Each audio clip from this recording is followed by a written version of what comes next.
Programme सच का सफ़र और मैं हूं आपकी मेज़बान सना फैसल। नाज़रीन, हम अपने प्रोग्राम में कोशिश करते हैं कि वो मसाइल आपकी नज़रों में लाएं जिनको हम चाहें भी तो नज़रअंदाज नहीं कर सकते। इस मुल्क में आप भी रहते हैं और हम भी, लेकिन एक और जिन्स भी है जो हमारी तरह इंसान है और इस माशरे का अहम हिस्सा है।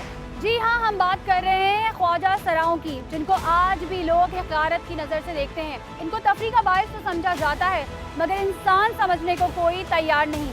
ये आज भी जगह जगह नाचते हैं, गाते हैं, गली चौराहों पर हाथ फैलाते हैं, दुआएं देते हैं और ये आस लगाए रखते हैं कि कभी ना कभी इनको भी वो हुकूक मिलेंगे जो अल्लाह ने इनको दिए। पाकिस्तान के लॉ में ट्रांसजेंडर्स के लिए कई कानून बनाए गए, जिनके तहत इनकी जिन्स को ना सिर्फ तस्लीम किया गया बल्कि शहरियत भी दी गई। लेकिन इन सब के बावजूद कहीं ना कहीं उन हुकूक की अदायगी मुमकिन ना हो सकी जिसके ये अफराद हकदार थे। लेकिन इन सब कोताहियों के बावजूद, जिनमें कसूर हमारा भी है और गवर्नमेंट का भी, कुछ बाहिम्मत ख्वाजा सराओं ने डट कर ज़माने का मुकाबला किया और अपनी पहचान बतौर डॉक्टर, वकील, न्यूज़ एंकर समेत दीगर शोबों में बनाई।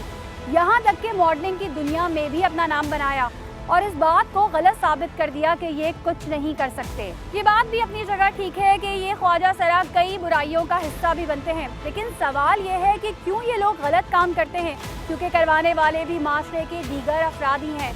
हमारी नाम नहाज सोसाइटी लोगों को कबूल नहीं करती बल्कि तज़यीक़ का निशाना बनाती है। इस हवाले से हमने एक रिपोर्ट तैयार की है, आइए देखते हैं। ख्वाजा सरा हमारे माशरे का वो पिसा हुआ तबका है जिनको ना कभी किसी ने इज्जत दी और ना वो हुकूक अदा किए जिसके वो हकदार थे। ये लोग अपनी जिंदगी गुजारने के लिए वो काम भी करने लगे जो नाजेबा थे, लेकिन शायद ये हमारा अलमिया है कि हम अपनी आंखों से सब कुछ देखते रहे और खुद आगे बढ़कर इनकी मदद करने की कोशिश नहीं की। अलबत्ता हाथों में पत्थर जरूर उठा लिए इनको मारने के लिए कि ये गलत है जो तुम कर रहे हो, ठीक क्या है ये किसी ने नहीं बताया। ख्वाजा सरा का वजूद अपनी ही एक अलग शनाख्त रखता है जिसको देर में ही सही हुकूमती सतह पर भी तस्लीम कर लिया गया और इनको शनाख्ती कार्ड के साथ दीगर हुकूक भी फराम कर दिए गए, जिनके मिलने के बाद इन ख्वाजा सराओं ने मुल्क की इंतखाबात में हिस्सा लिया और दीगर इदारों और शोबों में अपना लोहा मनवाया और इस बात को गलत साबित किया कि वो सिर्फ नाचने गाने के लिए ही दुनिया में आए हैं। आज मुख्तलिफ आला ओहदों पर ये काम कर रहे हैं और मुलाजमतों के साथ तालीम भी हासिल कर रहे हैं। इंसान को बनाने वाली ज़ात सिर्फ खुदा की है, वो जैसे चाहे अपनी मखलूक को बनाए, ये उसके इख्तियार में है और ख्वाजा सरा भी उसी की तख्लीक है। इनके साथ हिकारत से पेश आना खुद इंसानियत की तजलील है। ये अपनी बका की जंग लड़ रहे हैं, इनको रहनुमाई की ज़रूरत है, नफरत की नहीं। यही सबसे बड़ी हकीकत है। हम उन ख्वाजा सराओं से भी बात करेंगे जो मुख्तलिफ स्ट्रीट और जगहों पर खड़े होकर लोगों से पैसे मांगते हैं। इनको किन हालात और परेशानियों से गुजरना पड़ता है। तपती धूप में भड़कीले कपड़े और तेज मेकअप करके डगर डगर फिरना कोई आसान काम नहीं। आइए चलते हैं, उनसे बात करते हैं।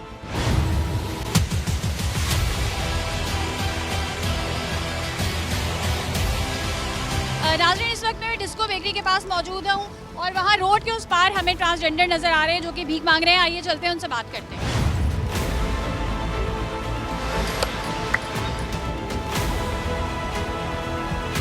अस्सलाम वालेकुम। वालेकुम सलाम। कैसी हैं आप? हाँ, अल्लाह का शुक्र है। क्या नाम है आपका? मेरा नाम बुशरा है, मैं ट्रांसजेंडर वेलफेयर में काम करती हूँ। अच्छा बुशरा, मुझे बताएं, इस तरीके से सड़कों पर भीख मांगती हैं आप लोग, कितने पैसे देते हैं? बस गुजारा हो जाता, क्या करे, कोई देती भी। आजकल तुम्हें पता हालात कितने मुश्किल है, लोगों के पास खुद पैसा नहीं है, तो फिर हम जो गुजारा होता है 700, 800, 500 जितना भी होता है गुजारा तो करना है ना। मकान किराए पे हैं और वो दूसरे खर्चा बहुत है, हमारे खाने पीने के भी है। घर वाले तो जो तुझे पता कि हमें वो नहीं करते, कबूल नहीं करते। फिर ज़रा जो बहन भाई हैं वो तो मिलते हैं ना। देर से मांग रही हैं आप? मेरे तो इधर 8-9 साल हो गए। तो लोगों की झड़कियाँ भी खाती होंगी लोग? हाँ, कई बुरे तरीके से भी बोलते हैं, मगर क्या करें, हमने मांगना जो इधर है, फिर हम उनको बुरा भला तो नहीं कह सकते। अगर आज उनको बुरा भला बोलेंगे तो वो कल को हमें कुछ भी नहीं देंगे। क्या क्या दुआएं देती हैं, कैसे मांगती हैं? मैं तो ये कहती हूँ कि बेटा अल्लाह का खौफ है तो हम अल्लाह के नाम पे मांगते हैं, आप हमें दें। ये देखिए, जिस तरह ये लोग, अभी हम आपसे बात करें, आवाज़ें कसते हैं, तो क्या आवाज़ें कसते हैं ये? आवाज़ कसते रहे, मगर ये कि हम जब हैं अल्लाह की तरफ से ऐसे हैं तो बाज़ को तो मैं यही कहती हूँ कि बेटा आप लोग जो हम ऐसे वर्ड इस्तेमाल करते हैं, अगर आपके घर में भी ऐसा ही हो तो आप क्या करेंगे? मगर उसका वो जवाब नहीं देने पाते। कल इधर औरतें आती हैं मांगने के लिए, उन्होंने हमें इतना डिस्टर्ब किया। वो 8-10 बच्चियाँ साथ लेके आती है और इधर मांगने आती है, उसने हमें इतना डिस्टर्ब किया हुआ है। वो सब शिकलों पे लड़कियों को लेके आती है। कहाँ लड़की हैं और कहाँ हम, यानी कि हमारा हक भी वो मार रही हैं। अभी वो कहती है कि हम सारे सिंगलों पे मांगेंगी। अब जहाँ मैं बुरखे पहन के जब एक लड़की जवान मांग रही है, तब जो 12 आते हैं तो वो हमसे नंबर मांगती हैं। तो हम कहते हैं भाई हम लड़कियों के वाकिफ नहीं है। और भी यहाँ पे लोग मौजूद हैं, इनसे भी बात करते हैं। क्या नाम है आपका? अस्सलाम वालेकुम, मेरा नाम खुशबू है। हमारा ताल्लुकात है transgender community social department president Jiya से। बिंदिया राना हमारी सदर है। हमारी ये रिक्वेस्ट है आपके साथ, ये जो ये पठानियाँ आई हुई है ना, बाजी रात को इतना जलील किया, हमें इतना जलील किया, बोला आप यहाँ से भाग जाओ, आप नहीं मांगो। इधर फुल बदमाश बनी हुई लड़कियाँ लाती हैं, डिस्को बेकरी की आड़ में लोगों से पैसे लूटना, ये करना इनका काम है। वो सामने बैठी हुई हैं। मांगने वालों की भी जगह मखसूस होती है? जी जी जी, जैसे इलाका होता है, ये देखो ना आप, अच्छा एरिया कोऑर्डिनेटर कराची बुशरा। अच्छा, सही है, तो हमारे इलाके, हम अपने इलाके से कहीं बाहर नहीं जाते। तो ये आप कोई कार्ड दिखा रही हैं, कार्ड किस चीज़ का है? ये क्राइम रिपोर्टर हूँ मैं, कहानत अखबार अक़लियत क्या उसकी क्राइम रिपोर्टर हूँ। सही तनख्वाह मिलती है इधर से? नहीं, वो कोई तनख्वाह नहीं मिलती। अच्छा, इनके पास एक जॉब कार्ड भी है, ये आप देखें, तो कोई तनख्वाह नहीं मिलती, सिर्फ कार्ड बना के दिया हुआ है ताकि लोग तंग करें तो उनको दिखा सके। यहाँ थाने वाले को बात करे तो मैं उनको बता सकती। तो मैं खुद क्राइम रिपोर्टर हूँ। हम लोग यहाँ पे कोई क्राइम नहीं करते, ना हम शीशे तोड़ के यहाँ से उठाते हैं कोई चीज़, बल्कि हम लोगों को पकड़ के देते हैं। जो बच्चे ये बाहर से अफगानी आए, कई पकड़ के दिए थाने में। आपका क्या नाम है? गुलाबो। आप कितने अर्से से भीख मांग रही हैं?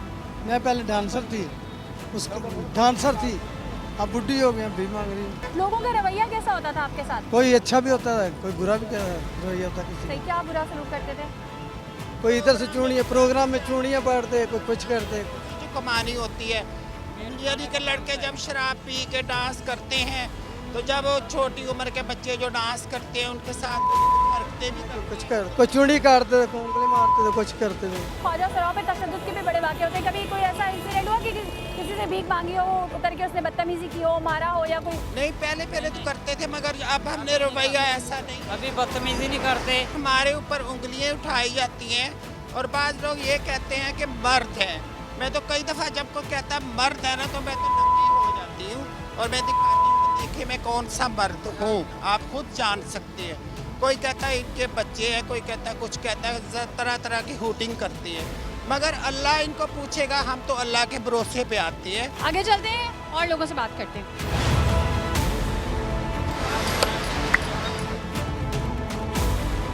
नाज़रीन, इस वक्त हम एक और जगह पे मौजूद हैं और एक और ट्रांसजेंडर हमारे साथ हैं, इनसे कुछ बात करते हैं। अस्सलाम वालेकुम। वालेकुम अस्सलाम। क्या नाम है आपका? मेरा नाम सोनिया है। अच्छा सोनिया, मुझे ये बताएं कि लोगों का बिहेवियर कैसा होता है आपके साथ? बहुत बुरा सलूक करते हैं, हमें अच्छा नहीं करते समझते। हम भी इंसान हैं, हमें भी अल्लाह ने पैदा किया है, अच्छा नहीं समझते हमें। हम भी इंसान हैं, हमारे साथ भी अच्छा सलूक करना चाहिए। तो आप क्या करती हैं? आपका ज़रिया माश क्या है? किस तरीके से कमाती हैं? भीख मांगती हैं या फरोशी करती भीख हैं? मांगती हूँ। तो क्या लोगों की तरफ से क्या रिस्पॉन्स आता है? अच्छा नहीं समझते। इतना मेकअप करके धूप में, गर्मी में जगह जगह फिरना, फिर लोगों के आगे हाथ फैलाना, उनको दुआएं देना और उसके बदले में झिड़कियाँ खाना, बहुत बुरा लगता है। हम बोलते हैं हमारा भी कोई अच्छा सोचा जाए। कैसे महसूस हुआ आपको कि आपके अंदर चेंजिंग आ गई है और आप जो है वो तीसरी जिन्स हैं? हमारे गली मोहल्ले में हमारी फील्ड वाले आते जाते थे, मैं देख के छुप जाती थी। उधर उनको पता चला भी इनके घर पे ये है, तो वो बोलते हैं हम तो ये ले जाएंगे, ये हमारी चीज़ है, हम इसको रहने नहीं देंगे। वो जब भी आते थे तालियां बजाते थे, घर वालों को बोलते थे ये हमारी चीज़ है, फिर घर वालों को मजबूरन देना पड़ा। अम्मी क्या कहती हैं? वो कहती हूँ कि छोड़ दो, घर में रहो, बाहर मत जाओ। अम्मी तो बोलती है नहीं बाहर जाओ, घर पे रहो, फिर गुरु लोग नहीं छोड़ते ना, पक्का नहीं रहने देते वहाँ। आपका गुरु सिस्टम होता है, इसमें क्या होता है? इसमें खुद कमाना होता है, खुद सब कुछ करना होता है? जी, सब हम अपनी फैमिली की तरह फिर रहना पड़ता है। कोई माँ होती है, कोई बहन होती है, कोई भाई होता है, ये हमारी अलग फील्ड होती है, फिर हमारी अपनी रिश्तेदारी आपस में हो जाती है। लोग आवाज़ें कैसे कसते हैं, क्या जुमले कहते हैं? चक्का बोलते हैं, कोई कुछ बोलते हैं, कोई गालियाँ बकते हैं। अगर मैं ट्रांसजेंडर की राइट्स के हवाले से बात करूँ तो पाकिस्तान में उनको कानूनी तहफ़्फ़ुज़ हासिल है और 2009 में पाकिस्तान यानी कि इस्लामी जमहूरिया पाकिस्तान उन ममालिक की फ़हरिस्त में शामिल हो गया था जिन्होंने ट्रांसजेंडर को तस्लीम किया था, अव्वलीन ममालिक की फ़हरिस्त में शामिल हुआ था। और 2018 के एक्ट की अगर बात की जाए तो 2018 के एक्ट के मुताबिक आप लोगों को वो तमाम राइट्स हासिल हैं जिसमें विरासत में आपको हक मिलेगा, पब्लिक प्लेस पे आप जा सकते हैं, कहीं भी बैठ के खा सकते हैं, पी सकते हैं, आपको वो तमाम राइट्स हासिल हैं जो किसी भी एक इंसान को, किसी भी महज़्ज़ब माशरे में किसी भी शहरी को जो राइट्स मिलते हैं वो तमाम राइट्स आपको मिल सकते हैं। आप गवर्नमेंट जॉब कर सकते हैं, आपको कोई अच्छा ओहदा मिल सकता है, आप अपनी तालीम मुकम्मल कर सकते हैं। इस चीज़ की अवेयरनेस लोगों को नहीं है। हम कोशिश करेंगे कि हम अपने प्रोग्राम के ज़रिए लोगों को इस हवाले से भी अवेयर करें।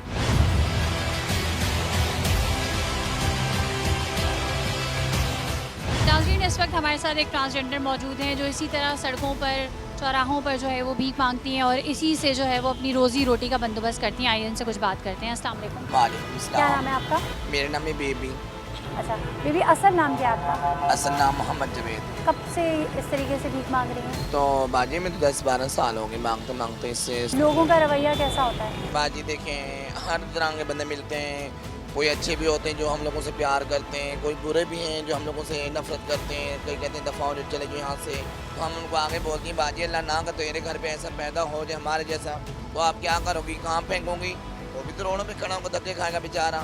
तो ऐसे नहीं बोला करो, बुरी बात है, आप ही हमारा दिल दुखता है। जो हुटिंग करते हैं, जुमले कसते हैं। हाँ, कोई कोई लोग होते हैं मजाक उड़ाते हैं, बदतमीजी से बोलते हैं तुम लोग ये हो, तुम ये करते हो, वो करते हो। देखो बाजी, आजकल तो दुनिया में सेक्स बहुत ही फैला हुआ है। क्या ख्वाजा क्या है, औरतें क्या हैं, हर रंग की दुनिया है, ठीक है ना। हमारे भी घरों पे बहनें हैं, माँ हैं, अल्लाह का शुक्र है, माँ बाप जिंदा सलामत है, ठीक है ना। अगर हम किसी की इज्जत पे हाथ डालते हैं तो अगर हमें छोड़ तो नहीं देते। बीमार हो जाते हैं हाँ, तो फिर कौन? गुरु सिंह करते हैं। आप जाते हैं इस तरह नॉर्मल लोगों की तरह हॉस्पिटल जाते हैं? जी जी। ये वहाँ तो पे लोगों का रवैया कैसा होता है? नहीं, कोई कोई लोग हमें प्यार देते, कोई कोई लोग बोलते नहीं हमारे पास ये दवाई नहीं है, फिलहाल नुकसान है नहीं। जब लोग झिड़कते हैं तो कैसा महसूस होता है? कुछ कहना चाहती है उनको? हाँ, कहना ये चाहते हैं जो हम भी इंसान नहीं हैं, हमें अच्छी तरबियत दो। देखो, हमें झिड़क से नहीं बोला, हमें प्यार से बोला, हम चले जाएंगे। एक सिक्के की जगह रुपए की कोई बात तो नहीं है आप ही। कोई के ऐसी मामा भी हैं, बहनें भी जो दूर से जाती हैं ऐसे करती, जाओ जाओ दफा हो जाओ।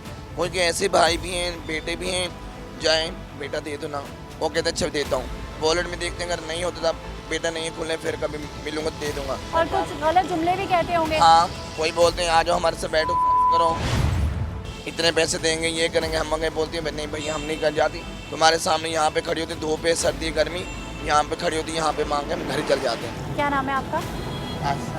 मेरा नाम मुस्कान है। मैं हिजरों के घर पली हूँ, क्योंकि 2.5 साल की उम्र में मेरे घर वालों ने दे दिया था, ठीक है, मैं उनके पास पली हूँ। यहाँ पे आई हूँ, यहाँ भीख मांग रही हूँ, रंग का बंदा देख रही हूँ। कोई हमें दफ़ा कहता है, कोई ये कहता है, वो कहता है। देते तो अल्लाह के नाम पे हो, ठीक है, अल्लाह के नाम पे देते हो, फिर हमारे ऊपर गुस्सा क्यों निकालते हो? मेरे सिर में गोली लगी हुई है, ये देखें। ये कैसे लगी? ये सिर में गोली मुझे बंदे ने मारी थी, ठीक है, क्योंकि मैं पहले खूबसूरत थी ज़्यादा, ठीक है। वो कहता था मुझसे दोस्ती कर, मैंने उसे मना कर दिया। वो मेले में मुझे गोली मार दिया, फिर भी नहीं मरी, उसने शराब के बोतलें मारी, फिर भी नहीं मरी, उसने चाकू घुसा दिया। मैं 3 महीने कोमे में रह गई लाहौर अस्पताल में। आप तो अमीर हो, अमीर घरों में बैठते हो, ठीक है, वहाँ पे आप एक नवाला पहन के फेंक देते हो। हम 3 दिन का परूथा खाना भी खा लेते हैं। ये 10 रुपये इसको मांगने के लिए 1 घंटा हम यहाँ ठहरते हैं, हर किसी से दुआएं से हाथ पिलाते हैं, ये करते हैं, सारा कुछ करते हैं। जब हमारे हाथ में एक नवाला भी ना हो, हमें कैसा लगेगा? इंसान खाने का भूखा होता है, ये पेट तो रोटी मांगता है। हमें अच्छी तालीम दें, हमें अच्छी ना सिखालत दें। हम बुरे हैं तो ये दुनिया हमें अच्छा बनाए, क्योंकि मैं मर्द नहीं हूँ, औरत नहीं हूँ, अपनी ज़िंदगी पे खुश हूँ।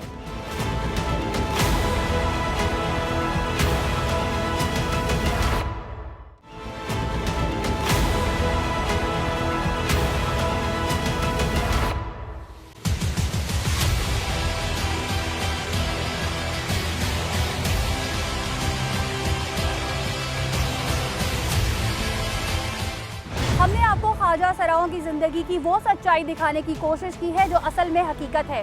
ये लोग सारी ज़िंदगी माशरे की तज़ीक़ का निशाना बनते हैं, लेकिन फिर भी अपने आंसू छुपाकर इन्हीं लोगों को तफरीह फराम करते हैं। और अपना रिस्क कमाते हैं। इन्हीं ख्वाजा सरा में कुछ ऐसे भी थे जिन्होंने हालात का डटकर मुकाबला किया, आला तालीम हासिल की और अपना कैरियर बनाया और इस बात को गलत साबित कर दिया कि ख्वाजा सरा सिर्फ रुस्वा होने के लिए ही पैदा हुए हैं। आइए चलकर उनसे बात करते हैं कि कैसे उन्होंने ये सब किया।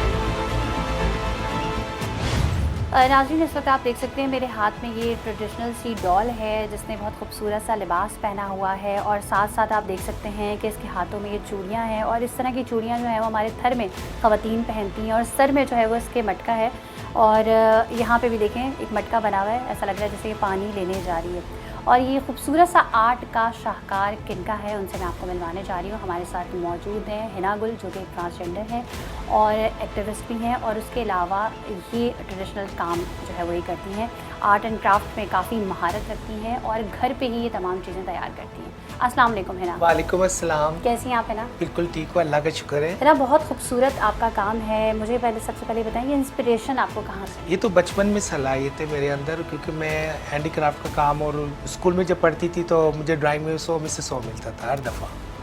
तो मैं ये सलाहियत और ये काम में बचपन से सीखा हुआ और बचपन से करती आ रही हूँ। सबसे पहले आप बताएं कि आपका जो असल नाम है वो क्या है? असल नाम गुल है और गुरु ने मेरा नाम रखा जब मेरी उम्र 10 साल थी तो उन्होंने इना गुल करके रखा। फिर उसके बाद 10 साल बाद आप गुरु की ज़ेरे निगरानी आ गई, घर वालों ने रोका नहीं, खुद से गई, घर से भाग गई? क्या मेरे हुआ? घर वालों ने बहुत समझाया, बहुत रोक टोक किए, मेरे भाइयों ने मुझे मारा भी बहुत और बहुत पाबंदियाँ की और एंड ये हुआ कि जब उन्होंने देखा कि ये हमारे इख्तियार से बाहर है और ये इसी तरह नाश्ता खाता है, इन लोगों में उठता बैठता है, तो उन्होंने मुझे अपने हाल पे छोड़ दिया। मैं घर पे थी, मेरी वालदा का इंतकाल होने के बाद से मैं अब्बू के पास थी। जैसे कि सुबह में मैं निकलती थी अपनी रोज़ी के लिए, कहीं पे भी जाती थी, रात को मैं वापस अपने अब्बा के पास घर पे आती थी। अब्बू के इंतकाल के बाद से फिर मैंने घर छोड़ दिया क्योंकि मेरे बहन भाइयों का रवैया मेरे साथ ठीक नहीं था। तो फिर आपका ज़रिया माश क्या था? ये काम तो आपने अभी कोविड के दौरान शुरू किया। ज़रिया माश ये था कि मैं फंक्शनों में जाती थी, नाश्ती गाती थी। जब मेरी उम्र हो गई तो फिर मैं अपने चेलों को ले जाती थी और यंग ख्वाजा सरों को ले जाती थी। मैं केश पे बैठ जाती थी तो वो लोग मुझे मेरा हिस्सा देते थे और कभी कभी मैं शादियों के घर में जाती थी, ढोलक बजाती थी, बधाई लेती, कहीं पे मंगनी बच्चा पैदा हो तो वो लोग बुलाते थे अपनी खुशी में, फिर तंग भी करते थे, हमारे ऊपर पानी भी गिराते थे और हमें गलत जगहों में हाथ भी लगाते थे और गलत काम के लिए भी उकसाते थे, बोलते थे। तो बस ये होता था। और जाते वक्त तो ऐसे भी लड़के होते जो हमारे कपड़े तक फाड़ देते थे फंक्शन के बाद, अक्सर ऐसे होता है। कोई ऐसा वाक़या हुआ हो जो आप वाक़या तो ये हुआ था 11 साल की उम्र में मेरे साथ ये वाक़या हुआ था। रहते थे ली मार्केट की तरफ, वहाँ पर मेरे साथ 4 से 5 बंदों ने ज्यादा। सही। अच्छा, हमने देखा ख्वाजा सरों पे तशद्दुद के वाक़यात में जबकि हमारे पास लॉज मौजूद हैं, इजाफा होता जा रहा है। अभी गुज़िश्ता दिनों भी अगर हम बात करें तो तेज़ाब गर्दी का वाक़या हुआ, इसके अलावा भी बहुत सारे ऐसे वाक़यात हैं जो रिपोर्ट होते रहते हैं, उनकी वीडियोज़ भी सोशल मीडिया पर जो है वो आती रहती हैं। तो उस हवाले से आप क्या? देखिए, ख्वाजा सरा के साथ जुल्म कौन करता? आप ही लोगों के माशरे के बंदा ही करता है, ठीक है ना। पहले तो वो उनको यूज़ करते हैं, उनको नचाते हैं, उनके साथ गलत फेल करते हैं, फिर वही लोग जो है उनको उन पर जुल्म तशद्दुद करते कि फ़ला जगह नहीं जाओगी, जैसे एक औरत के साथ पाबंदी करते हैं। कोई किसी का पाबंद तो नहीं होता ना।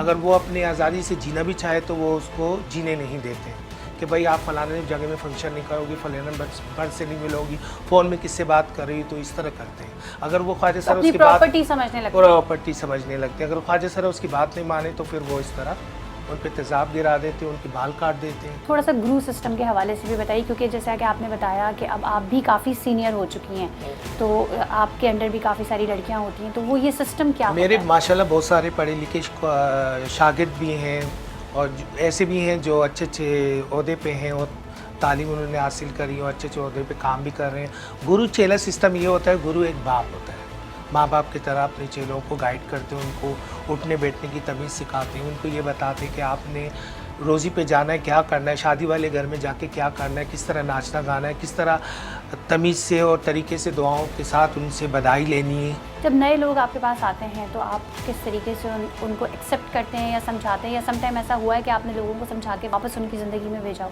ऐसे भी बच्चे हमारे पास आते हैं कि गुरु हम आपकी शागिर्दी में आ रहे हैं। मैंने कहा देखो बेटा, आप कौन से ख़ानदान से हो, पहले ये बताओ। हम मज़हब नहीं देखते हैं, कि हिंदू है, मुसलमान है, क्रिश्चियन है, क्योंकि हम में कोई मज़हब नहीं, हम सबके रंग में रंग जाते हैं। क्या सिर्फ ज़हनी तौर पे चेंजिंग हो तो एक्सेप्टेंस है या जिस्मानी तौर पे चेंजिंग हो तो एक्सेप्टेंस है? जेंडर तो देखो टांगों के बीच में होता है, सही है ना। वो डॉक्टर ही बता सकते हो, माँ बाप ही बता सकते हैं कि हमारे घर क्या पैदा हुआ, ठीक है। और दूसरा ये कि अगर वो अपने अंदर चेंजिंग लेकर आते, नर से नारी बनते और अल्लाह के काम में दखल अंदाजी करते, वो गलत है। आप लोगों के उसमें शादियाँ भी होती हैं क्या? शादीशुदा ख्वाजा साराओं को तो हम एक्सेप्ट नहीं करते, हम उसको कदरा नहीं मानते। अच्छा, शी मेल और ये जो इसमें किसमें होती है ना, ट्रांस मेल। असल लफ्ज़ जो है ना मुग़लों के दौर से आया है, इंडिया से लफ्ज़ निकला हुआ है। फर्स्ट ख्वाजा सारा हिंदू था, ख्वाजा सारा इंडिया का, ठीक है। ये उस लोग ने नाम रखा है ख्वाजा सरा। ये शी मेल जो एक चीप सा वर्ड से, ये अंग्रेज़ों का वर्ड से, वो हमारे पाकिस्तान और इंडिया और इधर उधर यूज़ नहीं होता। एक होता है ख्वाजा सरा जिसकी रूह की कनेक्शन होता है, उसमें औरत की रूह होती है, सही है। एक ख्वाजा सरा होता है उसमें हरमुज़ की कमी होती है। एक ख्वाजा सरा ऐसा होता है जो औरत के काबिल होता है, उसकी हरकत औरतों की होती है। और एक ऐसा ख्वाजा सरा होता है जो औरत के भी काबिल नहीं होता, उस बेचारे के पास कुछ नहीं होता, ठीक है। ऐसे भी कैटेगरीज हैं।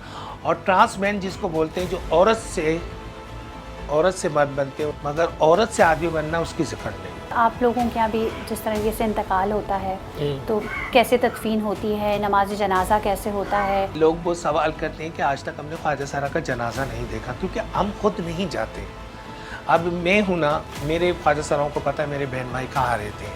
अब किसी ख्वाजा सरा का घर का पता होता है या फ़ोन नंबर होता है, उसके घर वालों को इतला करते हैं, वो उनके हवाले कर देते हैं, वो अपने तरीके से उसका कफन दफन करते हैं। और कुछ जो लोग ऐसे होते हैं कि जिनका कोई नहीं होता ख्वाजा सरा का, तो वो गुरु लोग उनको गुसल वसल दे के मोहल्ले वाले आते हैं। जैसे आम लोगों की तकसीम होती है, इस तरह हमारी होती है। हमारी सोसाइटी से आप क्या कहना चाहेंगे? मैं सोसाइटी से ये कहना चाहती हूँ कि खुदारा हम भी इंसान हैं, हम भी समाज के हिस्से हैं, हम भी उसी माँ के कोख से पैदा हुए जैसे दूसरे पैदा हुए हैं, ठीक है ना। इंसानियत अपनाएं, हमें भी कबूल करें। इस वक्त हम निशा राव के ऑफिस में मौजूद हैं, जो कि पाकिस्तान की पहली ट्रांसजेंडर लॉयर है। यकीनन कामयाबी का ये सफ़र उनके लिए आसान नहीं रहा होगा। बहुत कठिन रास्ते आए होंगे, बहुत दुश्वारियाँ आई होंगी और कई दफ़ा उनके कदम डगमगा गए होंगे। क्या मोटिवेशन थी इसके पीछे और इतनी हिम्मत ताकत कैसे आई कि ज़माने से लड़कर इन्होंने ये मकाम हासिल किया? इनसे जानते हैं। अस्सलाम वालेकुम। वालेकुम अस्सलाम। कैसी है निशा? मैं बिल्कुल ठीक हूँ। निशा, यकीनन ये मेडल, मैं मेडल ही कहूँगी, और तमगा हासिल करना आसान नहीं था। कितनी दुश्वारियाँ आईं, कितने मुश्किल रास्ते थे, कुछ बताएं अपने बारे में। बेसिकली जो मेरा ताल्लुक़ है वो पंजाब से है। मैट्रिक तक तालीम जो थी वो मैंने अपनी फैमिली में हासिल की। उसके बाद मैं अपनी कम्युनिटी में आके रहने लगी कराची में। तो जब मैं कराची में आई तो यहाँ पर तालीम नहीं थी, हमारे लिए जॉब्स नहीं थी। समझो कि हमारी जो लाइफ थी वो एक मेरी कम्युनिटी के लोग यही कहते थे कि हम एक मसलन के नकारा ज़िंदगी गुजार रहे हैं, हमारा कोई फ्यूचर्स प्लान्स नहीं है, हमारे लिए कोई इस तरह के सिस्टम्स नहीं है कि हम इज़्ज़त के साथ सोसाइटी में ज़िंदगी गुजार सकें। तो मैं शुरू में बहुत मायूस हो गई। मैं भी उन्हीं के साथ भीख मांगती थी। मैंने रोडों पर 10 साल भीख मांगी। तो जब मैं 2-3 साल भीख मांगते हुए गुजर गई तो मैंने सोचा कि ये मेरा फ्यूचर नहीं है, मैं सारी ज़िंदगी बेकारियों वाली ज़िंदगी गुजार नहीं सकती, लिहाजा मुझे अपनी तालीम को दोबारा से शुरू करना चाहिए। ये मोटिवेशन आपको कहाँ से मिली कि मुझे तालीम हासिल करनी है, मुझे अपनी ज़िंदगी बनानी है, कोई मकाम हासिल करना है? रोज़ सुबह तैयार होना, भीख के लिए निकल जाना, रात में वापसी आना, तो गाड़ियों में पढ़े लिखे लोगों को देखना, चौक्स में लोगों को देखना, तो अच्छा लगता था कि मैं भी इन्हीं की तरह बनूं, रिस्पेक्ट के साथ अपनी ज़िंदगी गुजारूं, अच्छा रोज़गार हो, अच्छी जॉब हो, कम्युनिटी के लिए कुछ अच्छा कर सकूं। क्योंकि मेरी जो ज़िंदगी थी मुझे ऐसे फ़ील होता था कि जैसे मेरा कोई फ्यूचर ही नहीं है, मैं बस सारी ज़िंदगी अंधेरे में ही गुजारूँगी। तो मुझे ये चीज़ें याद आती थी, तो फिर मैंने स्टडी को शुरू किया। जब आप पहली बार अपने ख़यालात का इजहार किया, जो आपके साथ लोग होते थे, तो उन्होंने क्या कहा आपको? उन्होंने कहा कि तुम्हारी एज बहुत कम है, तुम लगता है तुम्हारा दिमाग ख़राब हो गया है, तुम अपने फ्यूचर के लिए, बढ़ापे के लिए पैसे जमा करो ताकि वो आने वाले वक्त में तुम्हारे काम आ सके। ये तुम किन चक्करों में पढ़ रही हो, ये फ़जूल है पढ़ना, और तुमने सारी ज़िंदगी भीख ही मांगनी है। कुछ थोड़ा अपने बचपन के हवाले से पहले बताएं, बचपन कैसा था और फिर ये चेंजिंग्स कैसे आई, कैसे आपको पता चला कि नहीं मेरा शुमार जो होगी तीसरी रेंज? जब मैं मैट्रिक में थी तो घर वालों का रवैया इस तरह मुझे फ़ील होता था, स्ट्रिक्ट रवैये से मेरे साथ बात करते थे, मेरे बात करने पे, मेरे चलने पे, मेरी चीज़ों को वो नोटिस करते थे और मुझे as a lock of feel होने लग गया घर। तो फिर मोहल्ले वालों के मुझे ताने, फिर रिश्तेदार, दोस्त, ये जब सारी चीज़ें मैंने देखी तो मैंने ये सोचा कि मैं घर से चली जाती हूँ, घर छोड़कर। तो मैंने अपनी दोस्तों के साथ प्लान बनाया, वो भी स्टूडेंट थे, मेरे साथ पढ़ती थी, ट्रांसजेंडर्स थी वो भी, तो उनके साथ फिर मैं भाग के कराची आ गई। आपने उस वक्त सोचा नहीं कि मैं इस तरह कराची जा रही हूँ, ना मैं किसी को जानती हूँ वहाँ पर, ना सर छुपाने को छत होगी, ना कोई रोज़गार है, क्या खाऊंगी पीऊंगी, किधर रहूँगी, कुछ इस तरह से नहीं सोचा?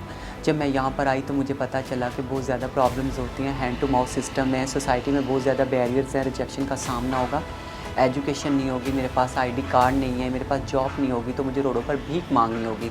लेकिन इन चीज़ों के बारे में मुझे नॉलेज नहीं था। मैं समझती थी कि जो हमारा कल्चर है गुरु चेला, जब मैं उसमें जाऊंगी मुझे रहने के लिए जगह मिलेगी, खाने के लिए सब कुछ मिलेगा, मैं एजुकेशन हासिल करूंगी, मैं अपनी ज़िंदगी अपनी मर्ज़ी से गुजार सकूंगी। लेकिन नहीं, जब मैं यहाँ पर आई तो सब चीज़ें अपोजिट मुझे मिली। मुझे खुद से कमाना था, खुद से ही खाना था, खुद की ही छत बनानी थी। एजुकेशन तो मेरे माइंड में थी नहीं कि एजुकेशन तो मैं हासिल ही नहीं कर पाऊँगी, लेकिन अल्लाह ने मेरा साथ दिया। मैंने ये सारी स्ट्रगल्स को फेस किया और आज मैं इस मुकाम पर हूँ। अक्सर आपने चौराहों पे देखा होगा जिस्म फरोशी भी हो रही होती है। यही दो चीज़ें क्यों मंसूब कर दी जाती हैं कि ट्रांसजेंडर यही दो काम करेंगे, भीख मांगेंगे या जिस्म फरोशी करेंगे? देखिए, सोसाइटी में एक तासुब है, एक बैरियर्स बनाए गए हुए हैं। शुरू से लोगों का कंसेप्ट था कि ख्वाजा सरा नाच गाने तक ही महदूद होते हैं, खुशी के मौक़ों पर इन्हें बुला लिया जाता है नाच गाने के लिए। सोसाइटी में सिर्फ एक लोगों का माइंड सेटअप इस तरह का बना दिया गया था और बना हुआ था कि ख्वाजा सरा इसके आगे कुछ कर नहीं सकती। लेकिन अल्हम्दुलिल्लाह मैंने वो आकर सारी दीवारें गिरा दी। हिस्ट्री में पाकिस्तान में आज तक कोई ट्रांसजेंडर लॉयर नहीं है और आज तक हिस्ट्री में किसी ने कोर्ट के जो बार्स होते हैं उनमें इलेक्शंस में वोट कास्ट नहीं किया। मैं अपने जो केसेस हैं उनमें अपीयर होती हूँ, मैं केस लड़ती हूँ। लेकिन मुझे सबसे ज़्यादा खुशी उस टाइम होती है कि जब नॉर्मल लोग अपने फैमिली केसेस लेकर मेरे पास आते हैं, वो ये फ़ील नहीं मुझे करवाते मैं ट्रांस हूँ, बल्कि वो मुझे एक वकील समझते हैं, मेरे साथ अपने मसाइल डिस्कस करते हैं, मैं उनके सॉल्यूशंस बताती हूँ, उनके केस फाइट करती हूँ। तो मुझे बहुत ज़्यादा प्राउड फील होता है। अल्लाह ने मुझे जिस काम के लिए भी चुना है बहुत अच्छा चुना है। मैं गरीबों के लिए फ्री काम कर रही होती तो मुझे बहुत ज़्यादा खुशी होती है। मैं ट्रांस के लिए तो काम करती हूँ, लेकिन मैं उन लोगों के लिए भी काम करती हूँ जिनके पास 2 वक्त रोटी खाने के पैसे नहीं होते, मैं उनके भी फ्री केस करती हूँ। आप हमारे लोगों को क्या कहना चाहती हैं? मैं सोसाइटी को यही मैसेज देना चाहती हूँ कि जिस माँ ने आपको पैदा किया है उसी माँ ने एक ख्वाजा सरा को पैदा किया है। ख्वाजा सरा के साथ हंसकर बात कर लेना ही सदका जारिया है।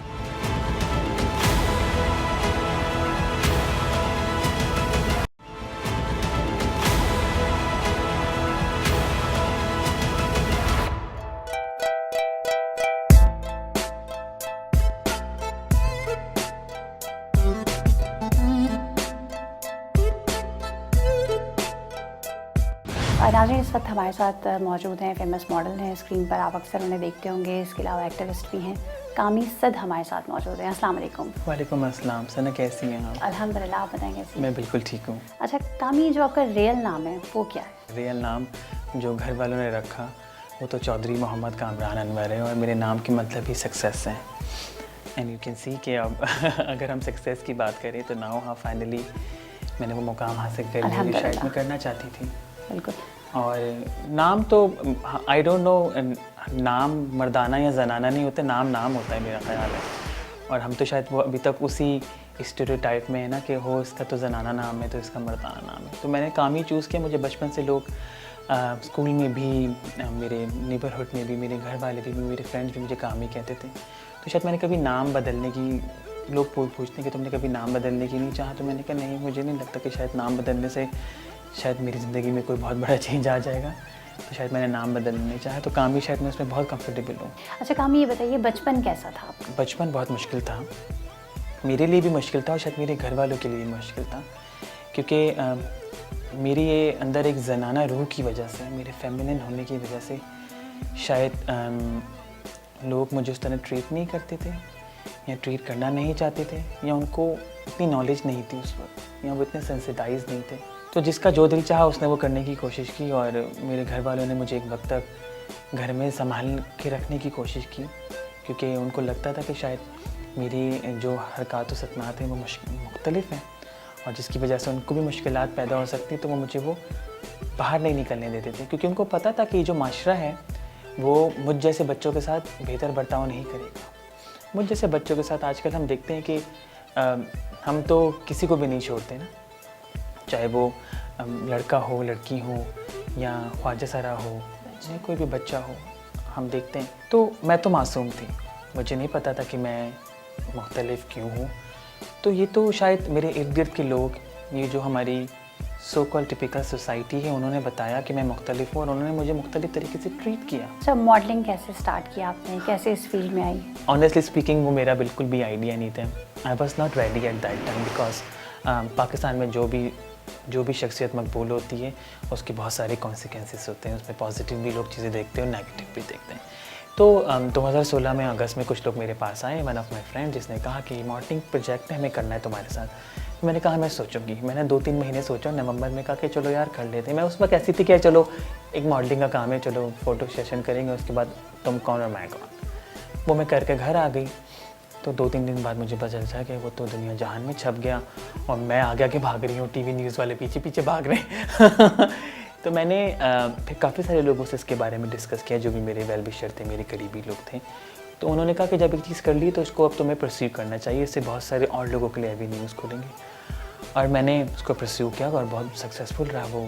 तो वो मैंने किया और उसके बाद मैं बहुत खुश हूँ कि उसके बाद बहुत सारे ट्रांसजेंडर्स को मीडिया के अंदर, फैशन फील्ड के अंदर काम मिला, जो वो बेहतर तरीके से उन्होंने अंजाम भी दिया। अपनी कम्युनिटी की से कोई शिकायत, कोई ऐसी चीज़ जो आपको पसंद ना हो, और अपनी ही कम्युनिटी की कोई अच्छी बात जो आप हमसे शेयर करना चाहें? यूनिटी नहीं है, टांगे बहुत खींचते हैं एक दूसरे की।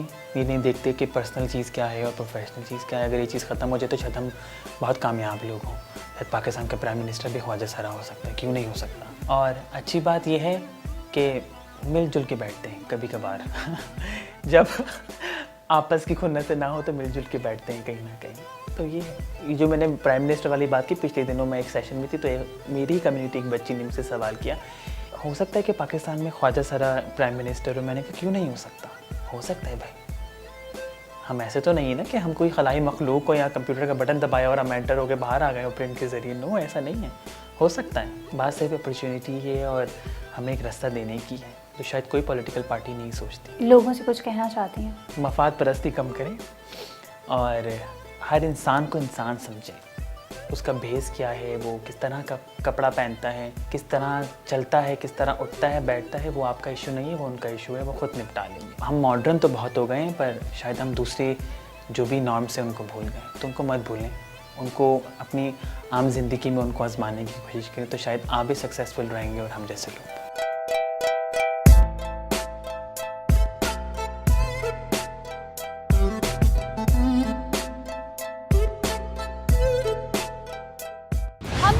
तमाम बातें बताने की कोशिश की जो शायद आप जानने में दिलचस्पी नहीं रखते या जानबूझकर अनजान बने रहना चाहते हैं।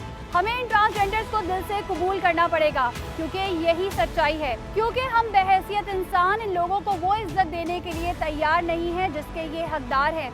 आज भी ये मजलूम तबका माशरे के लिए एक तमाशा बना हुआ है, जहां ये रोज़ पिसते हैं और अपनी ज़िंदगी का मजाक बनवाते हैं। अगर हमारी सोसाइटी और गवर्नमेंट इनकी भरपूर सपोर्ट करे, इनकी हर तरीके से मदद और रहनुमाई करे, तो यही ट्रांसजेंडर डॉक्टर और वकील भी बन सकते हैं या किसी भी फील्ड में एक नुमाया मकाम हासिल कर सकते हैं। और इसकी मिसालें दुनिया के सामने मौजूद हैं। अगर आपके इर्द गिर्द कोई ऐसा मसला है जिसका असर आवाम की ज़िंदगी में हो रहा है और आप चाहते हैं कि वो सबकी नज़रों में आ सके और कोई इनकी आवाज़ बन सके, तो आप भी हमारे साथ सच के सफ़र का हिस्सा बन सकते हैं। इसी के साथ अपनी मेज़बान सना फैसल और सच के सफ़र की पूरी टीम को दीजिए इजाज़त।